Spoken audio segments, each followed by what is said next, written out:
resonate with voters with regards to Biden, that he really hasn't nailed down how he's approached this whole Hunter Biden-Ukraine issue? He does need to be sharpening his message, to be honest. Part of what people are concerned about when they saw him in the debates is that they didn't feel like they were really getting strong, consistent answers out of him. And this, we really don't know what impact this will continue to have on voters. Look, I think what he should have just said when he was asked whether he would respond to subpoenas or not by the Des Moines Register, he should have just said that he would wait to see how the process plays out. We don't know what level of ridiculous, basically, the Senate trial is going to be on impeachment. And so he should really have just said that he would reserve his answer until he sees what the process is going to look like. Evan, Mayor Pete Buttigieg also attacking former Vice President Joe Biden on his vote with regards to the Iraq war back in 2002, basically saying this is a reason why experience is not necessarily a good thing because of where he stood on what Mayor Pete is calling the worst foreign policy decision made by the United States. Do you think this could hurt the former vice president? It certainly hurts Vice President Biden because, A, he's competing for the same lane as Pete Buttigieg and several of the same more moderate voters and centrist Democrats.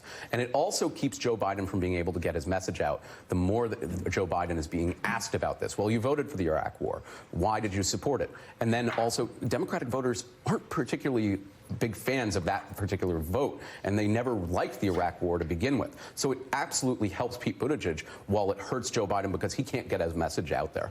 I want to talk about Jeremy Peters' report in the New York Times with regards to Bloomberg and his major campaign blitz and his ad blitz that he's been doing. Writing in part this, in interviews, Mr. Bloomberg's top strategists describe how they believe they can undermine Mr. Trump's standing with voters who are open to reconsidering their support for him. According to the campaign's data, this is somewhere between 10% to 15% of the people who voted for him in 2016. What do you make of Bloomberg's approach here and his ad buy that he's doing across all platforms, both television and social media? I think you have to do this against Donald Trump. But will it resonate?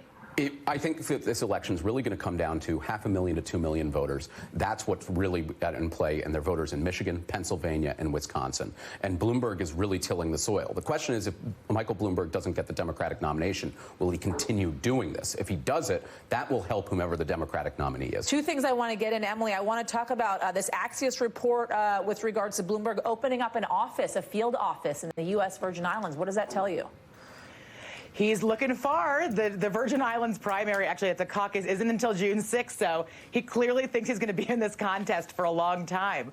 Look, I think part of what he was trying to signal by putting out all of these ads that he's trying to move voters who had voted for Trump and are having remorse is that we know there's a lot of them out there because we know they voted in the 2018 congressional races, and they voted against Trump. They voted for Democratic candidates there. So he's both trying to actually move the voters, but he's also trying to signal to Democratic base voters that he's serious about taking on Trump. Since the #1 question among all Democratic voters right now when they're choosing candidate preference is who can defeat Trump. They care about that more above everything else, above finding a candidate with their own issues. All right.